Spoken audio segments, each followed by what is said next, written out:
Hello everyone and welcome back to the channel. I am Sanskrita Das, a legal intern under Lexis and Company, and my topic for today is Shreya Singhal versus Union of India. In this case, it was a judgment by a two-judge bench of the Supreme Court of India in 2015 on the issue of online speech and intermediary liability in India. The Supreme Court struck down Section 66A of the Information Technology Act 2000 relating to restrictions on online speech as unconstitutional on grounds of violating the freedom of speech guaranteed under Article 19(1)(a) of the Constitution of India. The court further held that the section was not saved by virtue of being a reasonable restriction on the freedom of speech under Article 19(2).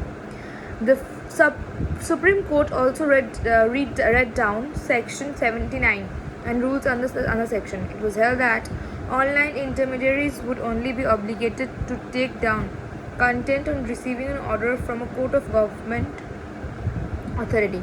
The case is considered a watershed moment for online free speech in India. The provision was challenged in the Supreme Court in a series of writ petitions by individuals, NGOs, and companies. The various petitions were clubbed together and heard by a two-judge bench of Justice Chelameswar and Marimar.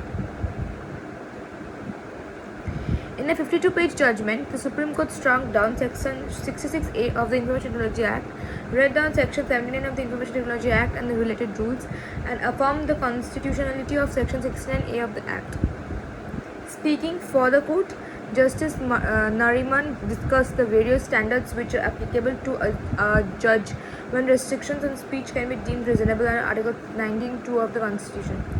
The court held that Section 66A was vague and overboard and therefore fell foul of Article 19(1)(a) since the statute was not narrowly tailored to specific instances of speech which is sought to curb. Importantly, the court also considered the chilling effect on speech caused by vague and overboard statutory language as a rationale for striking down the provision. Further, the court held that the public order restriction under Article 19(2) of the Constitution would not only apply to cases of advocacy but only to incitement, specifically incitement which has a proximate relation to public disorder. And therefore, I conclude that the court also upheld the secret blocking process under Section 69A of the Act, by which the government can choose to take down content from the internet, holding that it did not suffer from the infirmities in Section 66A or Section 79 and is a narrowly drawn provision with adequate safeguards. Thank you.